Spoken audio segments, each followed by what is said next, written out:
जय हिंद प्यारे बच्चों। सामाजिक शास्त्र पॉलिटी का ये तीसरा रिकॉर्डेड क्लास है बच्चों। इसी तरह से 5-7 रिकॉर्डेड क्लास और आपको दिया जाएगा और उन सभी क्लासों से बाहर आपको यार एक भी प्रश्न नहीं पूछा जाएगा। जो बच्चे चैनल पर नए हैं चैनल को सब्सक्राइब कर लें, और जो भी बच्चे हमारे हैं जो इसको देख रहे हैं इसको यार आप लाइक कीजिए, शेयर कीजिए और सब्सक्राइब कीजिए। 2 क्लास जो पहले गया हुआ है और सारा ये रिकॉर्डेड क्लास त्रिशूल संस्थान के प्लेलिस्ट में जब जाइएगा तो रिकॉर्डेड क्लास करके एक ऑप्शन है, उसमें यार आपको सारा रिकॉर्डेड क्लास मिल जाएगा। बच्चों ये हैं हमारे मुकेश सर और बहुत बेहतरीन टीचर हैं। अगर मैं तारीफ कर रहा हूँ तो ऐसे नहीं कर रहा हूँ। अगर आप लोग सपोर्ट बनाइएगा तो बहुत सारा चीज़ यहाँ से आपको प्राप्त होगा। तो चलिए आनंद लीजिए आप लोग पॉलिटी का ये तीसरा रिकॉर्डेड क्लास का। और जिन जिन बच्चों को यार क्लास अच्छा लगता है पूरा देखा कीजिए, नोट्स बनाया कीजिए और कमेंट जरूर किया कीजिए। जय हिंद बच्चों।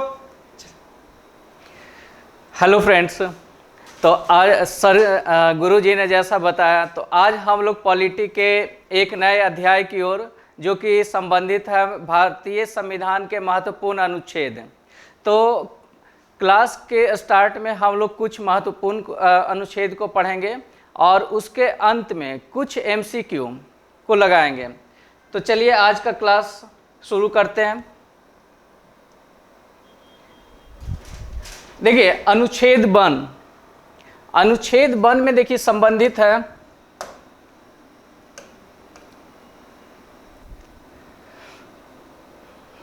भारत राज्यों का संघ है। भारत राज्यों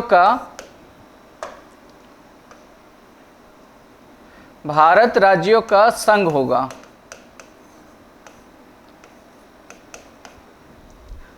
देखिए अनुच्छेद 5 से 11 तक, 5 से 11 यानी 5 से लगभग 11 तक जो कि पड़ेगा भाग 2 में।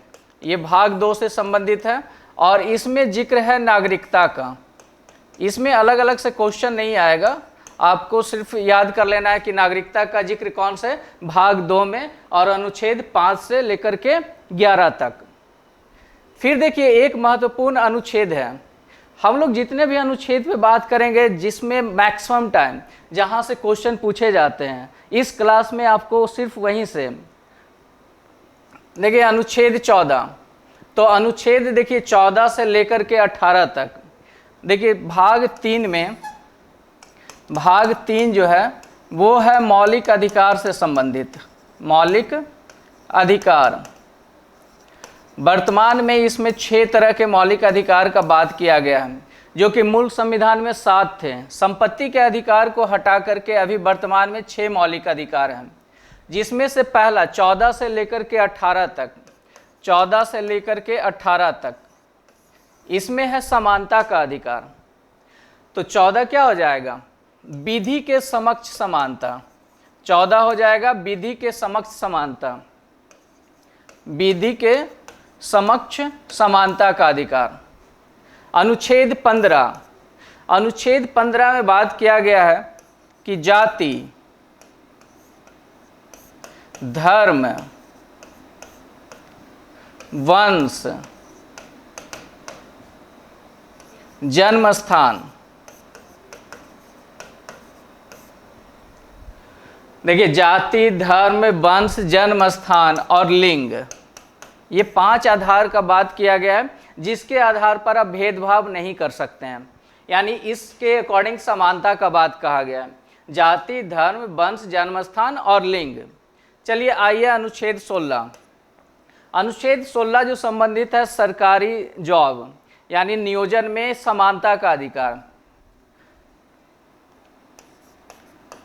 जो सरकारी नियोजन है वहां पे समानता का बात किया गया। अनुच्छेद 17, अनुच्छेद 17 बहुत इंपॉर्टेंट है। हाल फिलहाल के एग्जाम में भी यहाँ से पूछे गए प्रश्न, तो ये बहुत ही इंपॉर्टेंट है। ऐसे मैं जितने भी अनुच्छेद करवा रहा हूँ जहाँ से मैक्सिमम टाइम क्वेश्चन बनते हैं। तो अनुच्छेद 17 क्या हो जाएगा? ये अस्पृश्यता का अंत,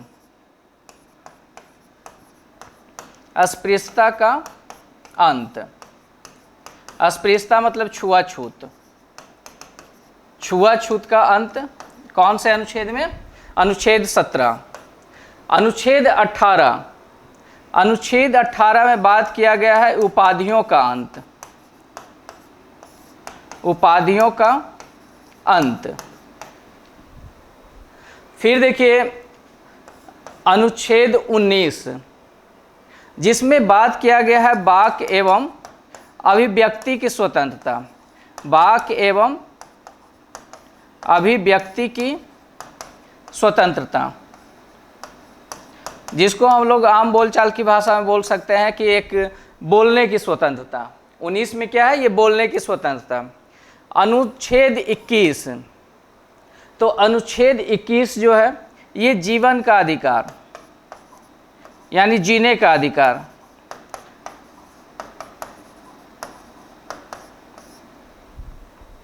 अनुच्छेद 24, देखिए ये याद रखना बहुत आसान है। 24 और 14 साल से जो कम बच्चे हैं, छोटे बच्चे हैं, 14 वर्ष से कम उम्र के बच्चों को जितने भी खतरनाक फैक्ट्री हैं उसमें काम करने से रोका गया है। तो याद कैसे कर लेना है? 14 और ये है 24। तो देखिए पहले एक स्लाइड को ये इसको रिकॉल कर लेते हैं अच्छे से। देखिए अनुच्छेद 1, तो भारत राज्यों का संघ होगा। 5 से 11 नागरिकता का जिक्र किया गया है। अनुच्छेद 14, कानून के नज़र में यानी विधि के समक्ष समानता, कानून के नज़र में सभी बराबर हैं। 15, जाति, धर्म, लिंग, वंश, जन्म स्थान के नाम पे भेदभाव नहीं करना। 16, सरकारी नियोजन जो है सरकारी यानी जॉब में समानता का बात करता है। अनुच्छेद 17, छुआछूत का अंत का बात करता है। 18, उपाधियों का अंत। 19, वाक एवं अभिव्यक्ति की स्वतंत्रता यानी बोलने का अधिकार। प्रेस का भी इसी में आ जाएगा, प्रेस की स्वतंत्रता, प्रेस की स्वतंत्रता। 21 हो जाएगा जीवन का अधिकार और 24 हो जाएगा 14 वर्ष से कम उम्र के बच्चों को जो भी खतरनाक फैक्ट्रियां हैं उसमें काम करने से रोका गया है। अब देखिए अनुच्छेद 25, अनुच्छेद 25 से लेकर के 28 तक धार्मिक स्वतंत्रता का बात करता है। तो इसमें 25 में है कोई भी धर्म अपनाने का आपको छूट है, कोई भी धर्म अपना सकते हैं, हिंदू मुस्लिम, उसके प्रचार प्रसार कर सकते हैं। तो धार्मिक स्वतंत्रता का बात करता है। अनुच्छेद 31, देखिए अनुच्छेद 31 तो फिलहाल नहीं है यहाँ पे। अनुच्छेद 31 में पहले था संपत्ति का अधिकार, संपत्ति का अधिकार, जिसे 44वें संविधान संशोधन के द्वारा अभी इसको उठा करके 300 के क आर्टिकल में रख दिया गया है। तो पहले ये एक मौलिक अधिकार हुआ करता था जिसको 44वें संविधान संशोधन 1978 के द्वारा 300 के क में चेंज करके इसको विधि यानी कानूनी अधिकार बना दिया गया। और देखिए अनुच्छेद 32, अनुच्छेद 32 में है संवैधानिक उपचारों का अधिकार, संवैधानिक उपचारों का अधिकार।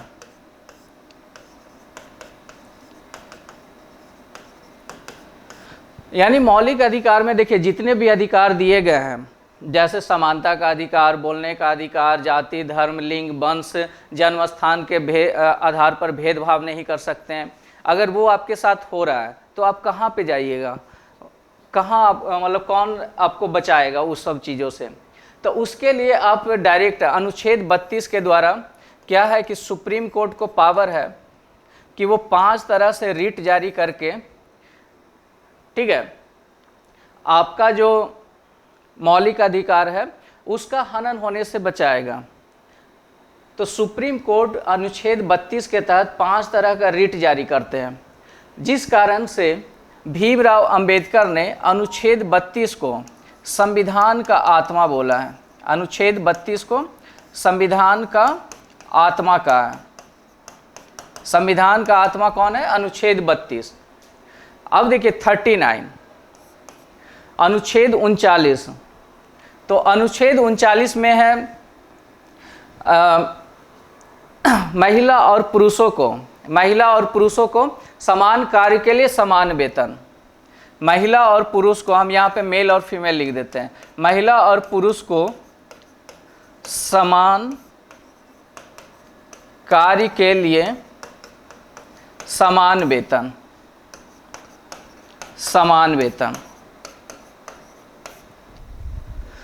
अनुच्छेद 40, देखिए अनुच्छेद 40 है, ये बहुत ही इंपॉर्टेंट है और ये गांधी जी से रिलेटेड है। ये इसमें ग्राम पंचायत का जिक्र है, ग्राम पंचायत के गठन का बात करता है। ग्राम पंचायत का, गांधी जी का कहना था कि भारत का विकास तभी हो सकता है जब एक एक गांव का विकास होगा, तो इसलिए अनुच्छेद 40 में जो है वो ग्राम पंचायत से संबंधित है। अनुच्छेद 44, ये भी बहुत इंपॉर्टेंट, इसको इस सब में स्टार मार्क कर लीजिएगा। 44 इसका बात करता है समान सिविल संहिता का। समान सिविल संहिता, देखिए समान सिविल, समान तो यहाँ पे अंक भी क्या है, समान है, 4 समान सिविल संहिता। 44 अनुच्छेद 47 संबंधित है आपका पोषाहार से। पोषाहार यानी आप इसमें अनुच्छेद 47 में बोला गया है कि आप उचित पोषण का उपयोग क्या करें जो आपके सेहत के लिए लाभदायक हो, और वैसे चीज़ें उपयोग करने से वर्जित किया गया है जो आपके लिए हानिकारक हो, आपके स्वास्थ्य के लिए हानिकारक हो। यानी इसमें जैसे शराब, दारू, ये सब को क्या किया गया है, पीने से वर्जित किया गया है। ठीक है, तो आप इसको एक मजाक के रूप में ऐसे याद कर सकते हैं कि अगर तुम शराब पियोगे तो AK-47 चल जाएगा, 47। तो इसमें पोषाहार का बात करता है। ठीक है, 50 देखिए 50-50, तो 50-50 किस में, तो देखिए सरकार के 3 अंग होते हैं, कार्यपालिका, विधायिका और न्यायपालिका। कार्यपालिका, विधायिका और न्यायपालिका। तो जो विधि बना रहे हैं चलिए उनको अलग कर देते हैं, और जो यहाँ पे कार्यपालिका है और न्यायपालिका, कार्यपालिका और न्यायपालिका, ये दोनों के शक्ति का पृथक्करण किया गया। कार्यपालिका और न्यायपालिका के शक्ति का पृथक्करण। अनुच्छेद 50 में, अनुच्छेद 51 क्या, ये अंतर्राष्ट्रीय संधि, अंतर्राष्ट्रीय शांति से संबंधित है। इसी में आपका आ जाएगा विदेश नीति। कोई कंट्री जो विदेश नीति चलाता है, जैसे भारत का विदेश नीति, वो संबंधित किससे होगा, अनुच्छेद 51 से। अनुच्छेद 52, देखिए अनुच्छेद 52 से लेकर के 52 से स्टार्ट हो जाएगा राष्ट्रपति का। तो अनुच्छेद 52 इंपॉर्टेंट है, तो राष्ट्रपति का पद, भारत के संविधान में राष्ट्रपति के पद का जिक्र किसमें है, अनुच्छेद 52। चलिए नेक्स्ट, 53 भी राष्ट्रपति से संबंधित है। राष्ट्रपति के कार्य, राष्ट्रपति के कार्य और शक्ति का जिक्र, राष्ट्रपति के कार्य और शक्ति का जिक्र अनुच्छेद 53 में। अनुच्छेद 54 भी क्या है, राष्ट्रपति से संबंधित है। राष्ट्रपति का निर्वाचन, यानी उनका निर्वाचन कैसे होगा, तो उसका जो जिक्र है अनुच्छेद 54 में। 56 भी राष्ट्रपति से संबंधित है, क्योंकि राष्ट्रपति से एक क्वेश्चन फिक्स रहता है, एक न एक क्वेश्चन आना जरूरी है। तो 56, तो राष्ट्रपति का कार्यकाल, 56 में क्या है, राष्ट्रपति का कार्यकाल। तो राष्ट्रपति का कार्यकाल कितने वर्ष का होता है, 5 वर्ष का। तो राष्ट्रपति के कार्यकाल का जिक्र है अनुच्छेद 56 में। अनुच्छेद 57, इसमें राष्ट्रपति का पुनः निर्वाचन, राष्ट्रपति का पुनः निर्वाचन यानी दोबारा निर्वाचन का बात करता है। जैसे भारत में क्या है कि एक राष्ट्रपति जो है वो कई बार, जितने बार वो चुनाव जीत सकते हैं उतने बार वो राष्ट्रपति बन जाएंगे। लेकिन अमेरिका में क्या है कि एक राष्ट्रपति को 2 ही बार चुनाव लड़ने का अधिकार है, और वहाँ जो कार्यकाल होता है 4 वर्ष का, यानी कोई भी राष्ट्रपति 4-4 करके 2 बार, यानी मैक्सिमम 8 साल ही वो राष्ट्रपति रह सकता है। लेकिन हमारे देश में ऐसा नहीं है, जितने बार आप चुनाव जीतिएगा उतने बार आप राष्ट्रपति बन सकते हैं। तो उसका जिक्र किस में है? 57 में, यानी पुनः निर्वाचन या दोबारा निर्वाचन। अनुच्छेद 60 ये भी राष्ट्रपति से संबंधित है, राष्ट्रपति के शपथ का जिक्र करता है। राष्ट्रपति के शपथ का जिक्र किस में? और देखिए 60 जब भी आता है तो हम 3 का याद करवा देते हैं कि राष्ट्रपति का 60 शपथ का, 69 हो जाएगा उपराष्ट्रपति का, और 159 हो जाएगा राज्यपाल का। तो ये तीनों जो शपथ है ये आप एक साथ याद कर सकते हैं। 60 हो जाएगा राष्ट्रपति का, 69 हो जाएगा उपराष्ट्रपति का, और ये हो जाएगा 159 किसका? राज्यपाल का। राज्यपाल का। अब है देखिए 61, ये भी राष्ट्रपति से संबंधित है। तो राष्ट्रपति के महाभियोग यानी उनके हटाने के विधि, महाभियोग, राष्ट्रपति के महाभियोग का जिक्र किस में है? अनुच्छेद 61 में। अनुच्छेद 72 ये भी राष्ट्रपति से संबंधित है, राष्ट्रपति के क्षमादान की शक्ति। राष्ट्रपति के क्षमा दान की शक्ति, यानी किसी भी चीज़ को, यहाँ तक फांसी की सज़ा को भी माफ़ करने की शक्ति है राष्ट्रपति के पास। और वो पावर कहाँ से मिलता है? अनुच्छेद 72 से। और यहाँ से मैं एक चीज़ और बताना चाहूँगा, जैसे कि आप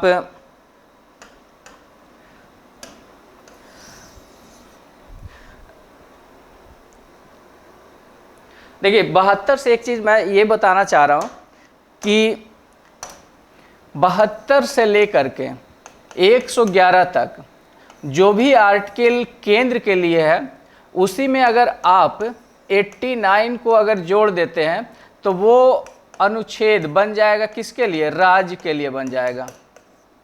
राज्य के लिए बन जाएगा। कैसे? तो देखिए अनुच्छेद 72 है राष्ट्रपति के क्षमादान की शक्ति। तो 72 में हम अगर 89 जोड़ देंगे तो कितना हो जाएगा? 161। तो 161 क्या हो जाएगा? राज्यपाल का। केंद्र में राष्ट्रपति हैं तो स्टेट में क्या हो जाएगा? राज्यपाल। तो राज्यपाल के क्षमादान की शक्ति। हालांकि राज्यपाल के पास वो राज्य से रिलेटेड जो भी क्राइम होगा या जो भी उसको सज़ा मिला है उसको ही माफ़ कर सकता है, और फांसी की सज़ा को वो माफ़ नहीं कर सकता है। तो देखिए 72 में अगर आप 89 जोड़ दीजिएगा तो क्या हो जाएगा? 161। तो 161 क्या हो जाएगा? राज्य के लिए हो गया। वही चीज़ हम यहाँ पे बताए कि 72 से लेकर के 111 तक में अगर आप 89 जोड़ देते हैं तो वो क्या बन जाएगा? वो राज्य के लिए अनुच्छेद बन जाएगा। चलिए नेक्स्ट आते हैं 76। 76 में महान्यायवादी का जिक्र है। महान्यायवादी। तो महान्यायवादी क्या होता है? तो ये एक भारत सरकार का कानूनी सलाहकार होता है। जैसे हमको अगर कोई चीज़ हमारे पे केस हो जाए तो हमको कानूनी समझ नहीं है उतना, तो हम क्या करेंगे? वकील का सहारा लेंगे, वहाँ से सारी चीज़ को समझेंगे कि कैसे क्या करना है। तो वैसे ही सरकार को कानूनी सलाह देने के लिए क्या होता है? महान्यायवादी का गठन किया जाता है। महान्यायवादी ये राष्ट्रपति के द्वारा गठित किया जाता है, यानी इनको चुना जाता है। ये किसी भी सदन, चाहे लोकसभा हो राज्यसभा हो, वहाँ पे ये भाग ले सकते हैं, लेकिन वोट देने का अधिकार इनको नहीं है। ठीक है। तो अनुच्छेद 76, तो हम बोले हैं कि 72 से लेकर के 111 तक, 72 से लेकर के 111 तक में जितने भी अनुच्छेद होंगे ये केंद्र के लिए कानूनी सलाहकार हैं। तो राज्य के लिए क्या हो जाएंगे? तो राज्य के लिए क्या करेंगे? यही 76 में हम 89 जोड़ देंगे तो क्या हो जाएगा? 165। तो 165 क्या हो जाएगा? वो राज्य के लिए हो जाएगा महाधिवक्ता। महाधिवक्ता जैसे केंद्र के लिए होता है महान्यायवादी, तो 165 क्या हो जाएगा? राज्य के लिए हो जाएगा महाधिवक्ता। 79 देखिए 79, 80 और 81 एक आर्टिकल होगा 81। तो ये दोनों को आप याद कर लेते हैं एक ट्रिक के माध्यम से, सरला, सरला। स से हो जाएगा, इसमें संसद का जिक्र है। फिर संसद के बाद, संसद में ऊपरी उच्च सदन क्या होता है? राज्यसभा। तो पहले हो जाएगा राज्यसभा और फिर क्या हो जाएगा? लोकसभा। लोकसभा। तो संसद का जिक्र पूछेगा किस में? तो 79 में। और संसद का जिक्र है 79 में, तो अगर इसमें 89 जोड़ देंगे तो क्या हो जाएगा? 168। तो जैसे केंद्र में होता है संसद, तो राज्य के लिए क्या हो जाता है? राज्य के लिए हो जाएगा विधानमंडल। तो ये आप साथ में दोनों चीज़ों को याद कर सकते हैं। 79, 80 और 81 तो पहले आप याद कर लीजिए, सरला। स से संसद, र से राज्यसभा और ल से लोकसभा। और उसी चीज़ को आप रिलेट करके राज्य का भी निकाल सकते हैं। कितना जोड़ना है सब में? 89। देखिए 81 में अभी हम लोग बात कर चुके हैं कि लोकसभा का जिक्र होगा, लोकसभा। 100 में देखिए, 100 में जो लोकसभा के अध्यक्ष होते हैं, तो अध्यक्ष का निर्णायक मत, अध्यक्ष का निर्णायक मत, जैसे लोकसभा और राज्यसभा में, लोकसभा में दोनों तरफ से बराबर वोटिंग हो जाए। जनरली जो अध्यक्ष होते हैं, जो स्पीकर होते हैं, उनको वोट देने का अधिकार नहीं होता है, लेकिन अगर बराबर हो जाए कि इधर भी 50 वोट पड़ा है, 50 और दूसरे तरफ भी 50, तो जब बराबरी का मत हो तो निर्णायक मत, अगर अध्यक्ष जिधर वोट कर देंगे, अगर इधर वोट कर देंगे तो ये जीत जाएगा, अगर इधर वोट कर देंगे तो ये पार्टी जीत जाएगा, मतलब उधर का वो जीत जाएगा। तो इस कारण अध्यक्ष का जो निर्णायक मत है वो किस में है? 100 में। तो इसको भी आसान से याद कर सकते हैं, 100 यानी जब बराबर बात हो 50-50 का, तो उस केस में अध्यक्ष का निर्णायक मत काम आता है।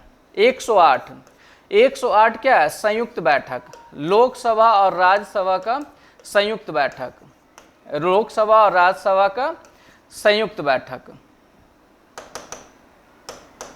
संयुक्त बैठक बुलाने का जो अधिकार है वो राष्ट्रपति का। कभी कभी ऐसा होता है कि लोकसभा और राज्यसभा में किसी बात को लेकर के सहमति नहीं बन पाती है, तो राष्ट्रपति क्या करते हैं? ज्वाइंट सीटिंग, यानी दोनों को एक साथ बैठा करके वहाँ से निर्णय लिया जाता है। तो संयुक्त बैठक बुलाने का जो अधिकार है वो किसके पास है? वो राष्ट्रपति के पास है। लेकिन संयुक्त बैठक की बोलेगा कि अध्यक्षता कौन करता है? तो वो करता है स्पीकर, यानी लोकसभा के जो अध्यक्ष होते हैं वो, लोकसभा के अध्यक्ष, लोकसभा के अध्यक्ष इसके संयुक्त बैठक की अध्यक्षता करते हैं। 110, तो 110 क्या हो जाएगा? ये धन विधेयक से संबंधित है, धन विधेयक। 112 क्या हो जाएगा? तो 112 में आपका जिक्र है बजट का, बजट। 116, तो 116 क्या है? लेखा अनुदान, लेखा अनुदान। अगर बजट में, जैसे आप घर में किसी चीज़ के, मतलब राशन का एक लिस्ट बनाते हैं कि हमको सब्जी लाना है, चावल लाना है, तेल लाना है, लेकिन उसमें अगर कुछ लिस्ट छूट जाए तो क्या करते हैं? उसको बाद में ऐड ऑन कर देते हैं। तो वैसे ही होता है, अगर बजट में कोई चीज़ का जिक्र रह गया है, छूट गया है, जिक्र नहीं हुआ है, जैसे बजट में क्या होता है कि हाँ रेलवे पे इतना खर्च करेंगे, रक्षा पे इतना खर्च करेंगे, कोई चीज़ ऐसे टॉपिक हो जो छूट गया है, तो वो बाद में लेखा अनुदान के द्वारा उसमें ऐड कर दिया जाता है और उसको खर्च दिया जाता है, तो वो होता है लेखा अनुदान।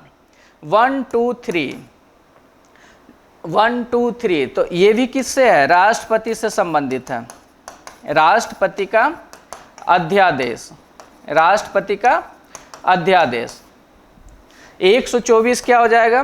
तो 124 में उच्चतम न्यायालय यानी सुप्रीम कोर्ट का जिक्र है, उच्चतम न्यायालय, उच्चतम न्यायालय। 137 ये भी उच्चतम न्यायालय यानी सुप्रीम कोर्ट के न्यायिक पुनरावलोकन, न्यायिक पुनरावलोकन। ये सुप्रीम कोर्ट को एक स्पेशल पावर देता है कि अगर वो किसी न्याय के दौरान अगर उससे गलती हो गया है तो उसमें सुधार करके अपने फैसले को चेंज कर सकता है। तो वो है 137। 143 क्या है? तो इसमें जो प्रेसिडेंट है यानी जो राष्ट्रपति है, ये सुप्रीम कोर्ट से सलाह ले सकते हैं, लेकिन प्रेसिडेंट को सुप्रीम कोर्ट का सलाह मानना बाध्य नहीं है, बाध्यकारी नहीं है। तो ये हो जाएगा 143। अब देखिए 148। तो 148 तो 148, 152, 161, 148 में देखिए 148 से 151 इसमें जिक्र है CAG। यहाँ पे एक आर्टिकल लिखा हुआ है। ऐसे कैग का जो जिक्र है वो 148 से लेकर के 151 तक होता है। कितने? 151 तक का CAG कैग। इसको इंग्लिश में बोलते हैं कंट्रोलर एंड ऑडिटर जनरल। ये जितने भी जैसे घोटाले होते हैं तो कैसे वो जितने, देखिए CAG का मेन काम क्या है कि भारत सरकार के द्वारा जितना भी खर्च होता है उसका लेखा रखना। तो इसको बोलते हैं। अभी देखिए वर्तमान में CAG कौन है? देखिए वर्तमान में जो अभी CAG हैं वो है गिरीश चंद्र मुर्मू। गिरीश चंद्र मुर्मू। 152 तो 152 हो जाएगा आपका राज्य का राज्यपाल। 152 में किसका जिक्र है? राज्यपाल का। देखिए 161 ये पहले ही हम लोग जिक्र कर दिए थे। 165 ये आज के क्लास में ही, इधर देखिए 161 और 162। देखिए 165 यहाँ पे क्या बताया थे कि 76 में जैसे महान्यायवादी का जिक्र है, तो महान्यायवादी में यानी 76 में 89 जोड़ेंगे तो 165 क्या आ जाएगा? महाधिवक्ता आ जाएगा। 168 भी देखिए बता चुके हैं यहाँ पे कि 79 में अगर देखिए संसद का जिक्र है तो उसमें अगर 89 जोड़ेंगे तो क्या हो जाएगा? 168 जो कि किससे संबंधित है? विधानमंडल से। तो 168 क्या हो जाएगा? विधानमंडल से। अब देखिए 214 तो 124 है उच्चतम न्यायालय के लिए यानी सुप्रीम कोर्ट के लिए। अब ये 2 को इधर कर दीजिएगा और 1 को इधर कर दीजिएगा तो क्या हो जाएगा? 214। तो ये राज्यों के लिए क्या हो जाएगा? हाई कोर्ट यानी उच्च न्यायालय। उच्च न्यायालय का जिक्र किस में है? 214 में। 226 जैसे देखिए आपके मौलिक अधिकार का अगर हनन होता है तो सुप्रीम कोर्ट यानी उच्चतम न्यायालय अनुच्छेद 32 का यूज करके 5 रीट जारी कर सकता है। रीट जारी करने का शक्ति है। तो वैसे ही हाई कोर्ट को 226 अनुच्छेद का प्रयोग करके, आर्टिकल 226 का प्रयोग करके ये भी 5 प्रकार का रीट जारी करता है। तो ये हो गया 226 किससे? हाई कोर्ट का रीट जारी करने की शक्ति। अब हो गया 262 तो 262 किससे संबंधित है? नदी जल विवाद से। नदी जल विवाद। और 263 ये अंतर्राज्यीय परिषद का गठन करता है। अंतर्राज्यीय परिषद। अंतर्राज्यीय परिषद। और फिर लास्ट में है 266। 266 ये करता है संचित निधि। संचित निधि। देखिए आप जितने भी टैक्स देते हैं, जितने भी पैसा सरकार को मिलता है वो जमा कहाँ होता है? संचित निधि। और संचित निधि का जो अकाउंट होता है वो किस में होता है? RBI में। यानी सरकार को जितना भी पैसा मिलेगा वो जमा होते जाएगा RBI में। इसी से रिलेटेड है एक 267 267 267 में क्या है? आकस्मिक निधि का बात करता है। आकस्मिक निधि। आकस्मिक निधि मतलब कोई अगर इमरजेंसी पड़ गया देश को तो उस समय ये पैसा काम आता है, आकस्मिक निधि। संसद निधि से पैसा निकालने का जो हक है वो संसद के पास है, स से संचित निधि और स से संसद। आकस्मिक निधि से जो पैसा निकालने का अधिकार है वो है राष्ट्रपति को। आकस्मिक निधि से पैसा निकालने का अधिकार किसके पास है? राष्ट्रपति के पास। पहले ये मिनिमम अमाउंट होता था कि यहाँ पे कम से कम 500 करोड़ रुपया हमेशा रहेगा, लेकिन अब क्या है, इसे बढ़ा करके लगभग 6 गुना यानी 30,000 करोड़ कर दिया गया। यानी आकस्मिक निधि में मिनिमम कितना रहेगा? 30,000 करोड़। तो देखिए, अच्छा पहले क्वेश्चन कर लेते हैं। देखिए, विधि के समक्ष समानता का जिक्र निम्न में से किस अनुच्छेद में है? विधि के समक्ष समानता, तो विधि के समक्ष समानता हम लोग अनुच्छेद 14 में बात किए थे, तो आंसर क्या हो जाएगा? 14। 15 में क्या है? तो 5 आधार का बात बोलता है, जाति, धर्म, लिंग, जन्म स्थान, वंश के आधार पर भेदभाव नहीं कर सकते हैं। 16 क्या है? सरकारी नियोजन। और 17 क्या है? छुआछूत, यानी छुआछूत पे रोक का बात करता है 17। नेक्स्ट प्रश्न, भारत के राष्ट्रपति के कार्यकाल का जिक्र किस अनुच्छेद में है? अनुच्छेद 52, 56, 60 और 61। तो क्या हो जाएगा? कार्यकाल। तो कार्यकाल हो जाएगा अनुच्छेद 56। कितने वर्ष का कार्यकाल होता है? 5 वर्ष का। इसमें क्या है? 52 में, तो इसमें राष्ट्रपति के पद का जिक्र है, राष्ट्रपति के पद का जिक्र है 52 में। 60 में इसके राष्ट्रपति के शपथ का जिक्र है और 61 में राष्ट्रपति के महाभियोग का जिक्र है। नेक्स्ट है महाधिवक्ता। महाधिवक्ता का जिक्र भारतीय संविधान के किस अनुच्छेद में है? तो 76 में देखिए महान्यायवादी का जिक्र है। 76 में क्या है? महान्यायवादी। उसी में बोले थे कि अगर 89 आप ऐड कर दीजिएगा तो क्या हो जाएगा? 165।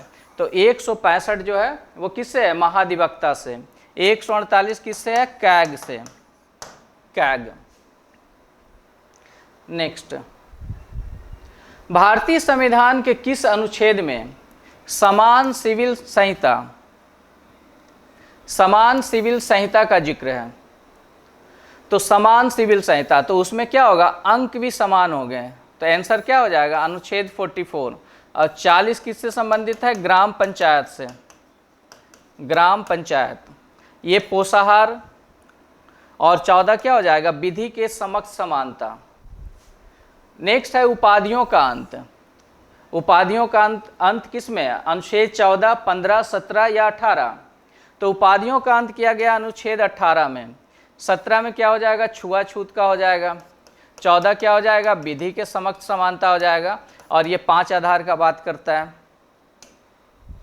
6, निम्न में से किस अनुच्छेद को भीमराव अंबेडकर ने संविधान सभा का आत्मा बताया है? 25, 31, 32 या 35? तो ये बहुत ही आसान प्रश्न है, अनुच्छेद 32। राष्ट्रपति को अध्यादेश लागू करने की शक्ति निम्न में से किस अनुच्छेद से संबंधित है? तो राष्ट्रपति को अध्यादेश यानी ऑर्डिनेंस पास करने की जो शक्ति है वो किस में है? अनुच्छेद 52 में, तो उसके पद का जिक्र है। ये हो जाएगा 1, 2, 3, 1, 2, 3। वर्तमान में कितने मौलिक अधिकार का जिक्र भारतीय संविधान में है? तो इसका आंसर हो जाएगा 6। मूल संविधान में टोटल 7 तरह के मौलिक अधिकार थे। मूल संविधान में कुल कितने? 7 तरह के मौलिक अधिकार का जिक्र था। 44वें संविधान संशोधन 1978 के द्वारा संपत्ति के अधिकार को हटा दिया गया, जिसके बाद से 1978 के बाद कितने मौलिक अधिकार बच गए हैं? 6। चलिए नेक्स्ट, राष्ट्रपति के क्षमादान की शक्ति भारतीय संविधान के किस अनुच्छेद में है? क्षमादान की शक्ति, तो क्षमादान की शक्ति क्या हो जाएगा? अनुच्छेद 72। 60 में उसके शपथ का जिक्र है, 61 में महाभियोग का जिक्र है और 54 में उसके निर्वाचन का जिक्र है। चलिए नेक्स्ट, संयुक्त अधिवेशन का जिक्र भारतीय संविधान के किस अनुच्छेद में है? संयुक्त अधिवेशन यानी ज्वाइंट सिटिंग, तो ज्वाइंट सिटिंग कब बुलाया जाता है? जब लोकसभा और राज्यसभा के बीच सहमति न बन पा रही हो तो राष्ट्रपति के कहने पर संयुक्त अधिवेशन बुलाया जाता है। और ये कब? अनुच्छेद 108 के तहत। तो क्लास कैसा लग रहा है बताइएगा, और आपके सपोर्ट से ही ये आपको और भी इस तरह से बेहतरीन क्लास मिलेंगे।